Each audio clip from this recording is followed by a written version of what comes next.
Senhor Presidente, Rumen Radev,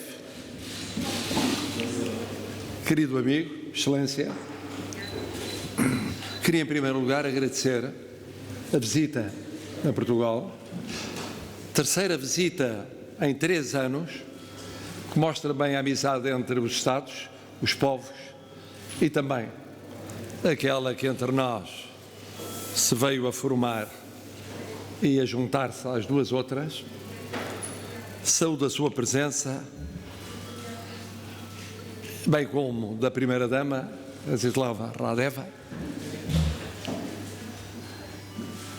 Esta visita ocorre no momento em que não é muito frequente haver visitas de Estado ou deslocações que não estejam ligadas diretamente à situação que preocupa a Europa e preocupa o mundo.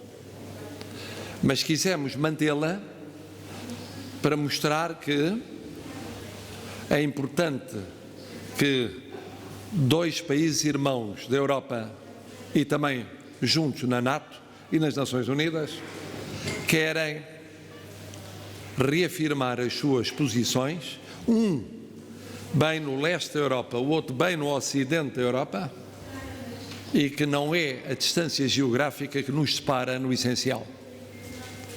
No essencial, estamos preocupados com a defesa e a segurança na Europa e no mundo. A defesa e a segurança no mundo depende hoje da defesa e da segurança na Europa. Isso significa que estamos preocupados com a situação na Ucrânia, com a situação militar, a situação política, a situação diplomática, mas também muito com a situação humanitária, a situação social, aquela que fustiga o povo ucraniano e o leva a percorrer tantos países europeus e fora da Europa neste momento de crise. É uma prioridade a busca de caminhos de paz para esta guerra. E é uma prioridade, antes do mais, para o povo ucraniano, mas é uma prioridade para a Europa e para o mundo. Reafirmamos também a nossa preocupação com os efeitos que a situação atual está a ter, não apenas humanitários, são os mais graves, mas também económicos, financeiros e sociais na vida de tantos povos, europeus e não europeus. E como na Europa a recuperação para a qual nós apontamos é uma recuperação que vai enfrentar nos momentos imediatos, e esperamos que não sejam muito longos, desafios difíceis. Uns vinham de trás do fim da pandemia, como a inflação, mas agravaram-se substancialmente. Outros somaram-se a esses. A dúvida na situação económica e financeira internacional. Aproveito para saudar, na pessoa do Presidente Radev, o sucesso da aprovação do Plano de Recuperação e Resiliência da Bulgária.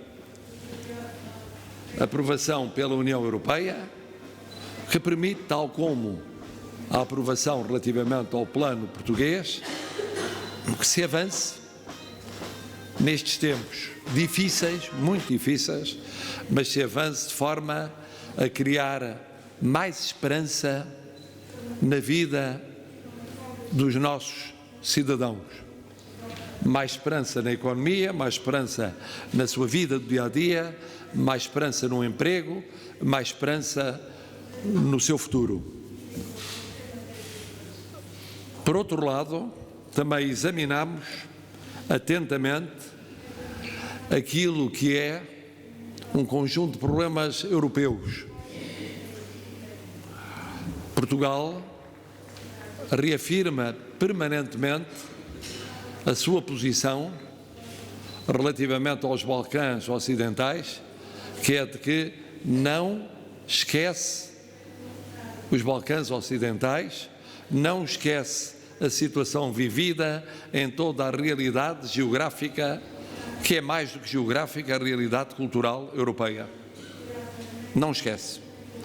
Também quero sublinhar como Portugal vê com apreço o empenho do Presidente Radev e da Bulgária na procura de caminhos de diálogo com a Macedónia do Norte. Não só mostrando que não tem nenhuma posição de princípio contra a pertença europeia da Macedónia do Norte, como procurando nos caminhos do diálogo, desde logo ir resolvendo por cooperação entre os governos dos dois países problemas concretos da vida concreta das pessoas, o que é muito importante. Desta vez, mais do que da última vez, falamos mais do mundo e da Europa e dos problemas internacionais do que dos problemas bilaterais, porque as relações bilaterais têm vindo a fortalecer-se no plano económico, no plano cultural, no plano político, diplomático e também de segurança. E ambos consideramos que a transição energética, a transição digital, que já eram urgentes, muito urgentes, se tornaram mais urgentes ainda com a situação vivida por causa da guerra na Ucrânia. Porque, embora em termos diversos, muitos países europeus perceberam mais do que nunca como era importante pensar na sua autonomia energética no futuro, na autonomia energética da Europa no futuro e também no avanço no digital, no conhecimento, na inteligência artificial. E como isso era importante, é importante neste momento em que a pandemia está a passar a endemia, aprendemos isso com a pandemia, mas também aprendemos com a situação militar que nenhum de nós esperava ver na Europa nesta escala, nesta proporção, de uma forma inesperada, absurda e de consequências inimagináveis no momento em que se verificou. Termino esta introdução dizendo ao Presidente e ao amigo como é bom revê-lo aqui e revê-lo em particular no Porto, desta feita, mais próximo de onde Portugal nasceu, de onde estão as nossas primeiras raízes históricas e onde se fez a vontade de Portugal, um Portugal europeu, mas aberto, universal, um Portugal empenhado na defesa e na segurança e na solidariedade, com um espírito humanista. E em todas estas maneiras de viver e de ver o mundo próximo da Bulgária, muito longe em termos geográficos, muito próximos em termos de valores e de princípios de comportamento como povos e como Estados.